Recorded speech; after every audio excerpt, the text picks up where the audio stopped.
என் அருமை உலகத்தமிழ் மக்களே, தாய்மார்களே, பெரியோர்களே, சிறார்களே, என் அருமை சீடர்களே, யோக நண்பர்களே, யோக விரும்பிகளே, உங்கள் அனைவருக்கும் என் இனிய காலை வணக்கம். கலைஞர் தொலைக்காட்சி நிகழ்ச்சியில் நலமுடன் வாழ என்னும் பிரிவில் யோகாசனத்திற்கு அதிக முக்கியத்துவம் கொடுத்து முதல் நிகழ்ச்சியாக அதிகாலை வேளையில் தரப்படுகிறது. அதிகாலை வேளையில் உலகத்தில் உள்ள தமிழர்கள் அத்தனை பேரும் பார்க்கிறார்கள். தமிழ் தெரியாத மொழி தெரிந்த வேறு மொழி தெரிந்தவர்களும் பார்த்து பழகுகிறார்கள், அதை பயிலுகிறார்கள்.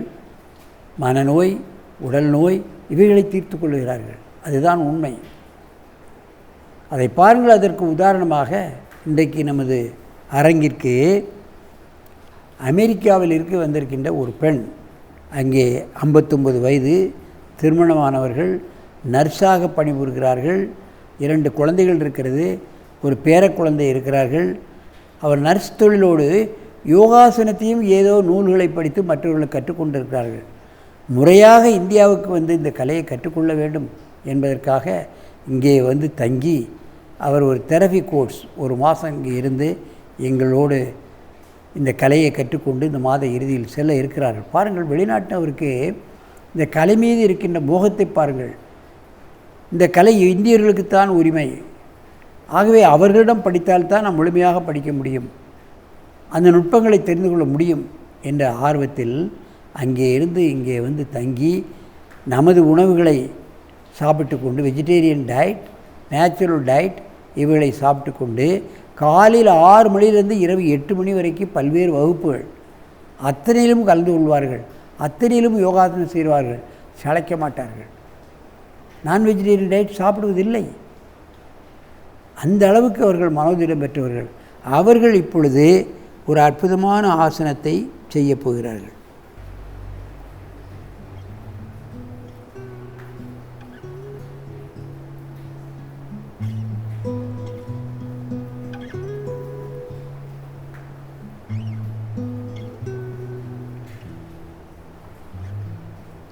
ஐம்பத்தி 9 வயது முதிர்ந்த பெண்மணி உடம்பை எப்படி ஸ்லிம்மாக வைத்திருக்கிறார்கள் பாருங்கள்.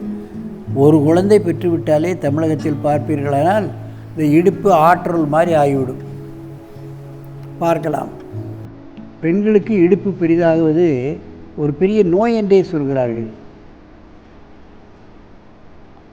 இந்த இடுப்பு பெரிதாகாமல் இருக்க செய்யக்கூடிய அற்புதமான ஆசனம்தான் இந்த பர்ஸ்வகோண ஆசனம்.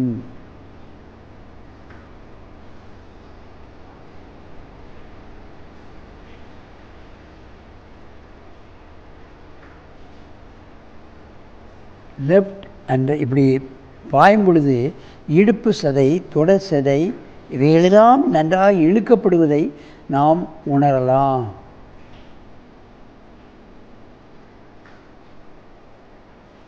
தென் ரைட், செகண்ட் டைம்.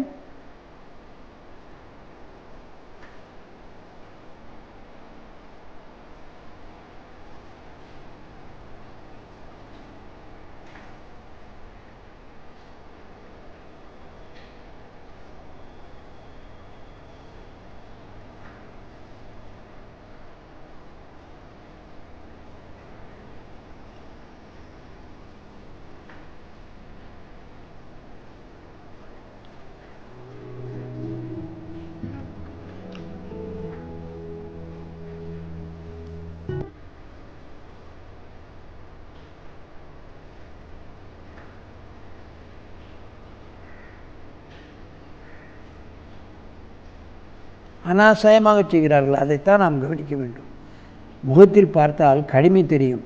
அந்த ஆசனத்தை செய்ய முடியாமல் கஷ்டப்பட்டால் அந்த முகத்திலே இந்த கடுகடுப்பு தெரிந்துவிடும். எந்த விதமான முகத்தில் அந்த கடுகடுப்பு தெரியாமல் அனாவசியமாக செய்கிறார்கள். You can then turn to left.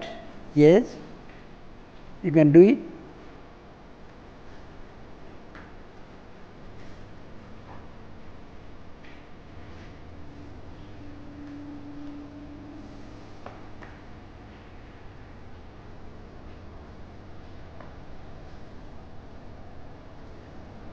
பேரம் பேத்தி எடுத்த ஒரு பாட்டி தன் உடலை இன்னும் ஆரோக்கியமாக வைத்து கொள்ள வேண்டும், மற்றவர்களுக்கு இந்த கலையை கற்றுக் கொடுத்து அவர்களையும் ஒரு ஆரோக்கியமான நிலையை வைத்துக்கொள்ள வேண்டும் என்ற ஆர்வத்தோடு அமெரிக்கா எங்கே இருக்கின்றது, தமிழகம் எங்கே இருக்கிறது என்று பாருங்கள். பல்லாயிரக்கணக்கான ரூபாய்களை செலவு செய்து கொண்டு அவர்களை இங்கே வந்து தங்கி இருந்து பயின்று அங்கே போய் நர்ஸ் தொழிலோடு அவரிடம் வரக்கூடிய நோயாளிகளுக்கும் இந்த யோகாசனத்தை கற்றுத்தரப் போகிறார்கள். நாம் பெண்களை எங்கேயாவது வெளிநாட்டுக்கு தனியாக அனுப்புகிறோமா என்று பாருங்கள். தனியாக கூட கடைக்கு அனுப்ப முடியாத சூழ்நிலை இங்கே. அங்கே அப்படி அல்ல.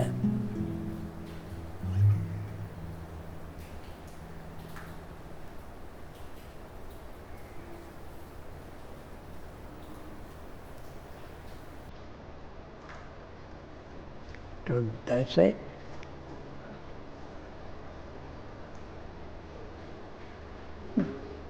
Wait your leg.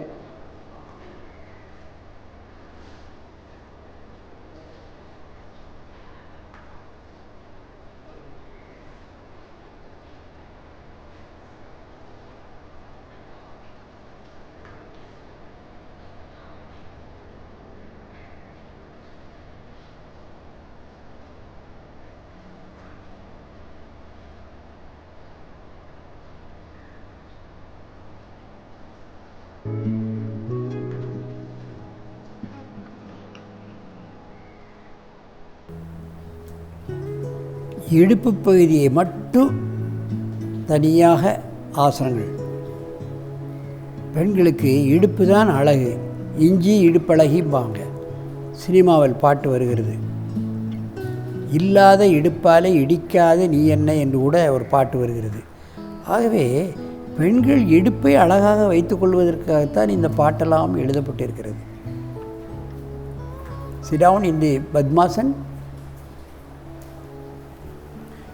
என் அருமை பெரியோர்களே, வெளிநாட்டுக்காரர்களை பார்த்தாவது நம் நாட்டு பெண்கள் அனைவரும், அவர் கிராமத்து பெண்களாக இருந்தாலும் சரி, நகரத்து பெண்களாக இருந்தாலும் சரி, இடுப்பை பெரிதாக ஆக்க விடாதீர்கள்.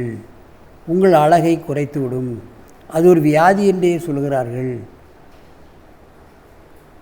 பாம்பே போன்ற நகரங்களில் இடுப்பையும் வயிற்றையும் குறைப்பதற்கு டெலிவரி பெட்லே ஆசனங்களை சொல்லி கொடுத்து விடுகிறார்கள். நீங்கள் பாம்பேயில் உள்ள வெளிநாட்டு அங்கே வடநாட்டு பெண்களையெல்லாம் பாருங்கள், யாருக்கும் வயிறே இருக்காது, இடுப்பே பெருசாக இருக்காது. அங்கே உள்ள நடிகைகளை பாருங்கள், அப்படி இருக்காது. பார்க்கலாம். இங்கே உள்ள நடிகைகள்லாம் 30 வயசு 32 வயசுலலாம் ஃபீல்டிலிருந்தே அவுட் பண்ணிடுறோம். அப்படி அவர்கள் உடலை ஆரோக்கியமாக வனப்பாக வைத்துக்கொள்ள வேண்டும் என்ற எண்ணத்தோடு அவர்கள் பயிற்சிகளை செய்கிறார்கள். அரசாங்கமும் அதற்கு நல்ல அவர்களுக்கு உற்சாகம் கொடுக்கிறார்கள். ஆகவே இது போன்ற ஆசனங்களை பெண்கள் குறிப்பாக, இடுப்பு பெரிதாக இருப்பவர்கள் குறிப்பாக பழகி தங்கள் இடுப்பை குறைத்து அழகாக வனப்பாக நோயின்றி நெடுநாள் வாழ வேண்டும் என்று கேட்டு உங்களிடமிருந்து விடைபெறுவது ஆசனம் ஆண்டியப்பன். வணக்கம்.